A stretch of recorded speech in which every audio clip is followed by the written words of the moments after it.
Good evening, fellow insomniac. Come in, come in. Mind the rain on the step.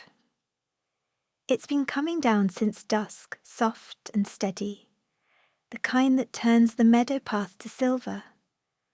I was up in the far corner just now, the one with all the nature books, straightening a shelf that never seems to stay straight, no matter how many times I set it right. A candle was going beside me, and it dipped and swayed as I passed, as if a draught had caught it, though the windows were shut tight, and my own sleeve never so much as stirred. I do that a lot, I've noticed. Wander into that section without quite meaning to. It was there I found tonight's story, actually, tucked between the pages of an old birdwatcher's field guide, of all places. Someone had used it as a bookmark, an old envelope, unopened, the ink on the front long faded past reading. Whoever it belonged to never came back for it. I kept it safe all the same, in case they ever do. Inside was this, a story about a girl who noticed something small and hurting when everyone else might have walked right past it, and what came of that noticing. So, get comfortable, pull whatever you've got close around you, and let me tell you about Lily and the little friend she found in the meadow grass. There once was a girl named Lily who lived in a cottage at the edge of Whisperwood Forest. She had messy brown curls, mud on her knees most days, and a heart that noticed things other people walked right past. Her cottage sat where the last fence post gave up and the trees took over, close enough to the forest that she fell asleep most nights to the sound of owls calling from branch to branch, and close enough to the meadow that she woke most mornings to the smell of dew on warm grass drifting in through her window. One evening, just as the sky turned dusty rose, Lily wandered into the meadow behind her house to pick wildflowers for her windowsill. The air had that particular hush that settles over a field right at dusk, when the birds are winding down their last songs of the day, and the insects are only just beginning theirs. The crickets were humming their sleepy songs, and the first fireflies blinked awake in the tall grass, one here, one there, like the meadow itself was slowly remembering how to glow. Lily moved slowly between the stalks, trailing her fingers along the seed heads, gathering a small fistful of daisies and something purple she didn't know the name of but liked anyway. The grass was cool against her ankles. Somewhere off toward the tree line, a woodpecker was working at something with unhurried patience, tap, tap, tap, like a tiny clock keeping its own kind of time. That's when she heard it, a small, trembling chirp. It wasn't like any bird song she knew. It was thinner, more uncertain, the sound of something that wasn't singing so much as asking a question it didn't expect anyone to answer. Lily went very still. She listened for it again, and when it came a second time, she followed the sound past a cluster of ferns, moving carefully so as not to startle whatever was making it. And there, tucked beneath a fallen branch, half hidden by a curl of bracken, was the strangest, most beautiful little bird she had ever seen. Its feathers shimmered gold and amber, like a tiny ember that had learned to breathe, and even in the dim light of dusk, it seemed to hold a faint warmth of its own, the way a coal looks after the flame has gone but the heat hasn't.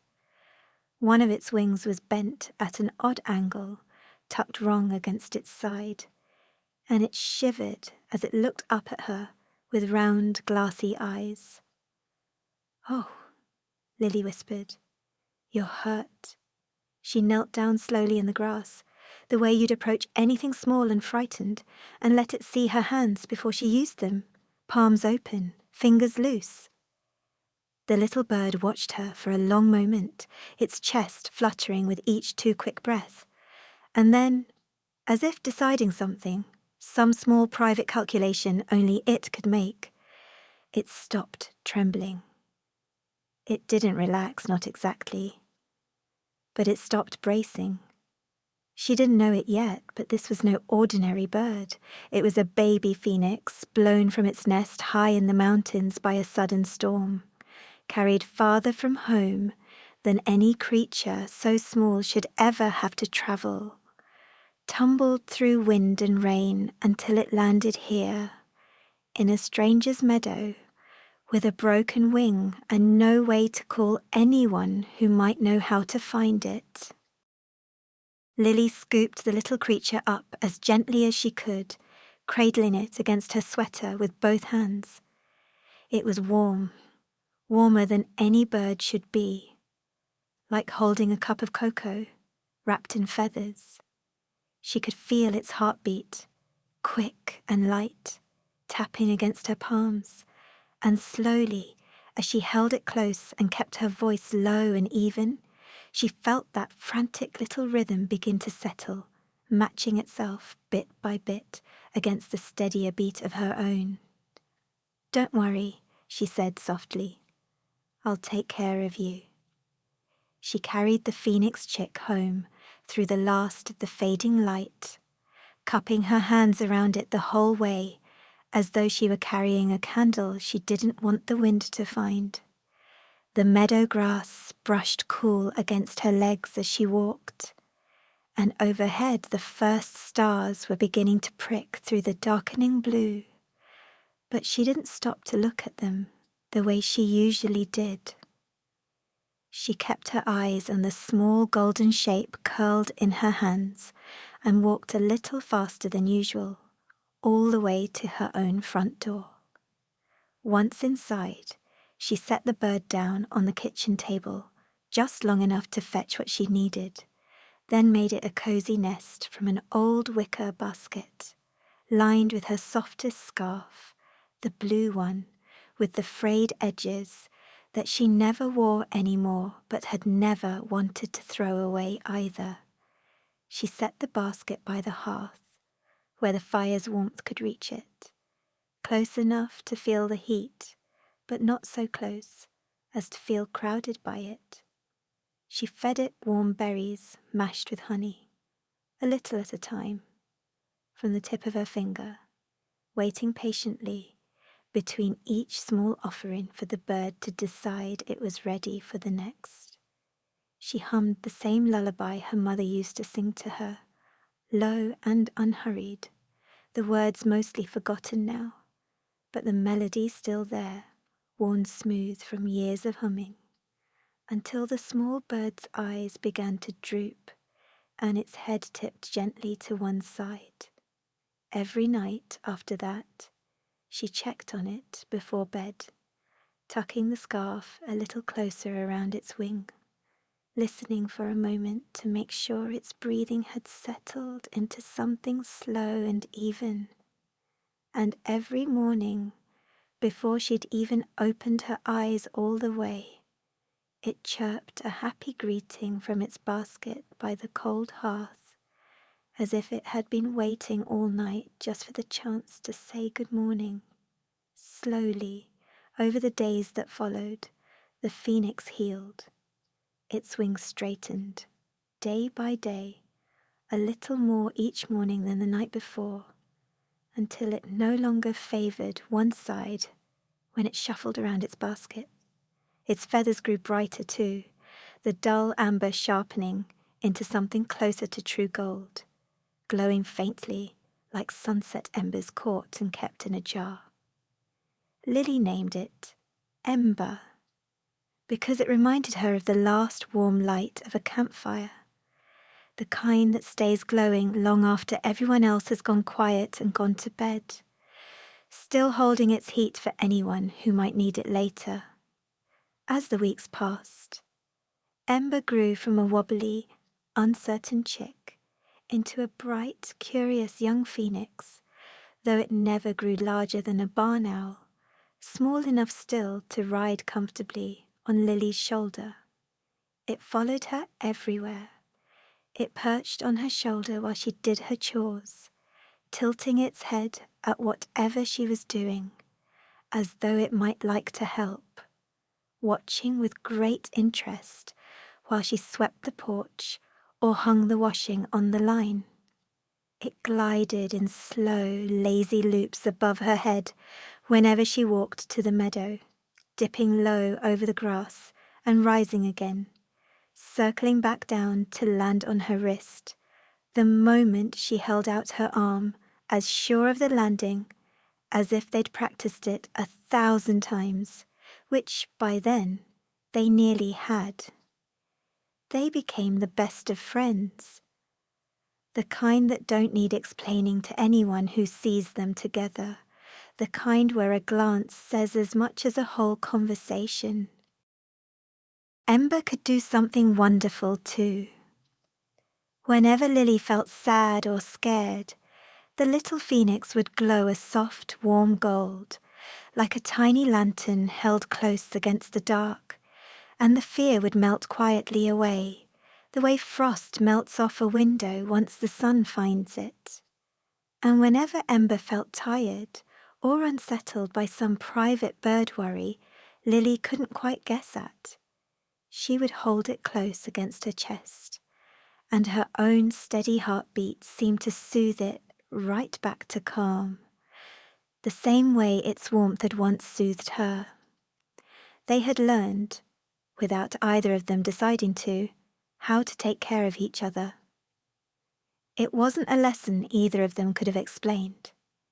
It had simply happened, the way most important things do, a little at a time, without anyone announcing it. One autumn night, a fierce storm rattled the shutters of Lily's cottage. Thunder cracked like breaking branches, and rain hammered the roof in long, uneven waves that seemed to build and fade and build again. Lily pulled her blankets tight, trembling at every flash of lightning that lit the room silver white for half a heartbeat before plunging it back into dark. Then she felt a small weight settle on her pillow.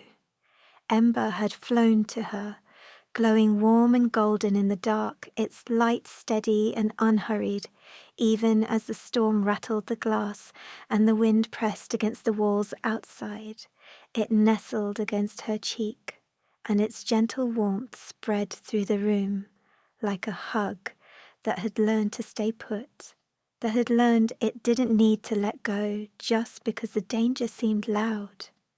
Lily's fear melted into calm, the way it always did when Ember was close, and she drifted off to sleep, listening to its soft, steady breathing, the two of them curled together while the storm wore itself out over the forest outside, grumbling further and further into the distance until even the thunder had gone quiet.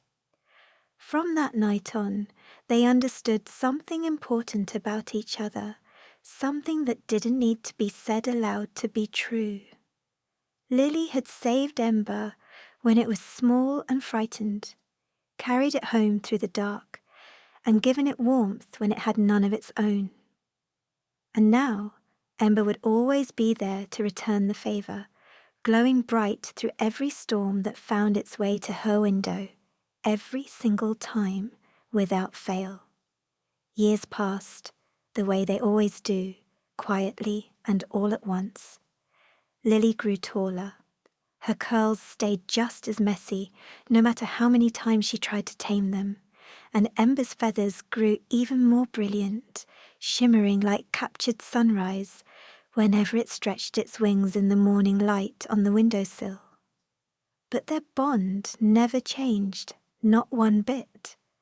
Wherever Lily went, a small golden shape followed, riding the wind above her, dipping and gliding through the open sky, always circling back down to her shoulder or her side by the time the sky began to dim toward evening. The villagers grew used to the sight of the girl, and her glowing bird strolling through the orchard at dusk, weaving between the apple trees, while the light went soft and orange, or sitting together on the porch as fireflies rose up out of the grass like sparks that had decided to stay lit a little longer than usual. Children would tug at their parents' sleeves and point, asking Lily where she'd found such a magical friend, and she always answered the same way, with the same small, quiet smile. "I didn't find him," she'd say. "I just stopped to notice he was there." And every night, no matter what the weather was doing outside, whether the sky was clear and full of stars or dark and heavy with rain, Ember curled up in its wicker basket beside Lily's bed, glowing the softest, gentlest gold, like a nightlight made of stardust, keeping quiet watch until morning came to take over. That's Lily and Ember, safely tucked in for the night, same as I hope you'll be soon. I think that's why I liked this one enough to keep the envelope all this time. There's something in it about noticing, about the small, trembling things that are easy to walk straight past if you're not paying attention. Lily stopped. That's really the whole story when you get down to it. She stopped and looked and stayed. The rain's easing outside now, if you can hear it. Just a whisper against the glass. Sleep well, dear insomniac. May something warm and golden watch over you tonight, the way Ember watched over Lily.